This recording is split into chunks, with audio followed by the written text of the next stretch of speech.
Tommy, how you doing? I'm alright, man. Good. Absolutely insane. Absolutely fucking insane. You've had a rough 24 hours, eh? Not just insane. Do you know, this is what it's about, yeah? Which is nothing about yesterday. I think, should we just pop out into the entrance, because they might get funny with us filming in here.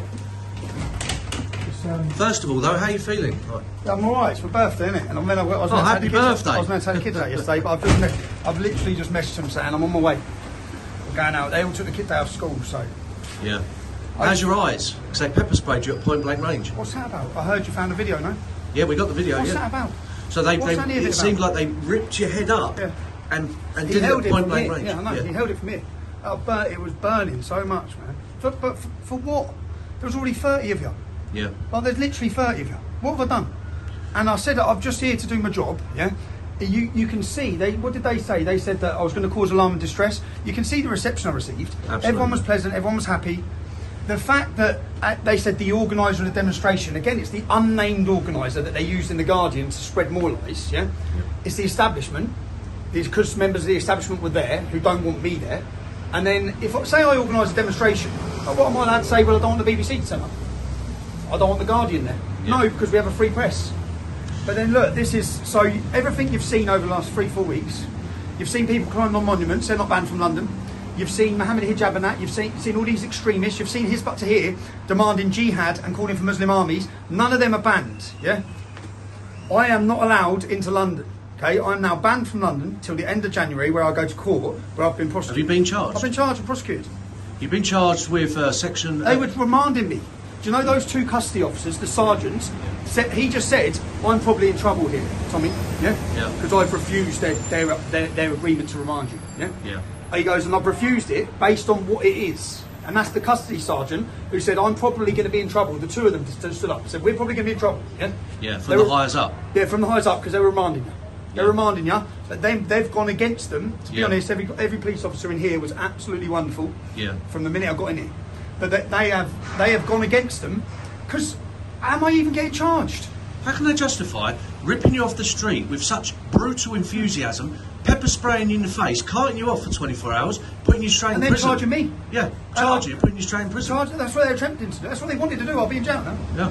If those two men didn't go against it and actually rule on their job, rule on principle, I'd be in prison. Yeah. And not just that, but when you see my bail conditions are not to organise or partake or participate in any demonstrations. Oh, typical. Yeah. I talk about being back on the street. That's what this is about. We've seen this for 15 years. Yeah. This is about using. Sorry, sir. This is about using. They use the law and they use the system to prohibit and limit your freedoms. They took my freedoms yesterday. They didn't just take them. They literally violently took them. You've basically been in custody for 24 hours. Yeah. So I can tell you now, you have been. What's happened to you has been wall-to-wall publicity. I mean, everywhere. You've had Talk TV, you've had GB News singing your praises, saying it's unfair, it's outrageous what's happened to you. I thought they'd twist it. I haven't seen anything, so I thought it would be portrayed to everyone that I turned up somewhere I wasn't welcome and I was a danger or something. You was trending from the first moment. You're still trending. Yeah. Everyone across the whole spectrum, even across the Trump movement in America, has come out in support of you. Okay. You've literally united a nation. And the best thing, I think I put out a tweet 3 weeks ago saying, Mark Rowley, shall I prove Mark Rowley it's a two-tier system? I think we just did. Yeah. But for the world to see. So what did you do on your 41st birthday? I exposed the Metropolitan Police's two-tier police system. The thing is, if you was a Hamas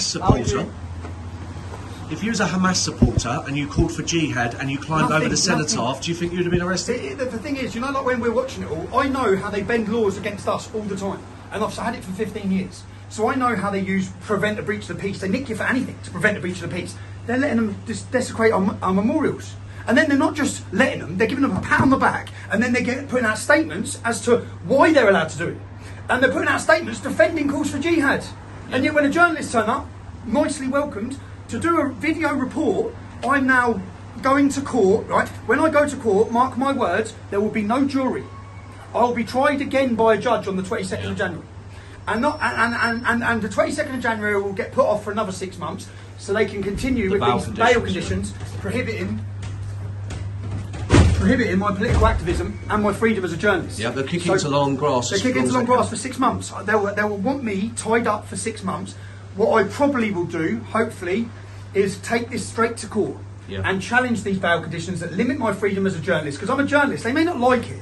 The BBC may not like it. I'm a better journalist than every single one of them, and I'm more watched than any of them. Yeah, and my journalism is trusted, which is why Elon Musk, if you hadn't given me back my platform, then the world wouldn't be able to have seen that I was innocent. The world wouldn't be able to see the importance of citizen journalism. When you have the state decide who is a journalist, we're in communism.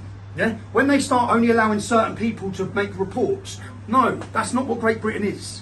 We have freedom of the press, we have freedom of speech, freedom of assembly, and they've just took all three of them things off of me. So is there anything you want to say quickly to all literally the universal support across the Western world for what happened to you? No, just thank you to anyone who has supported. I know, when I sit in places like that, because I didn't think I was getting out, I thought I'm gone for Christmas again. But I know that the support is there, so I know that I sit there sort of comfortable in the sense that my family are going to be all right, and my family will be looked after. So in that sense, that gives me a position to continue doing this and continue battling it. Because if I didn't have that support, I'd have been beaten so many times. But I sort of, every time I get knocked down, something comes across and says, "Go on, get back up." Elon Musk done that. Go on, up you get. Off you go. Well, Tommy, your support does that. So it's your birthday, Tommy. Let's get you home to your children, yeah? Yeah, thanks. And to whoever's this is, because some lady was threw this at me, yeah? I've got your Burberry scarf. I don't know who it is, but you're one of the people around me when I was getting arrested. I've got it. Good stuff.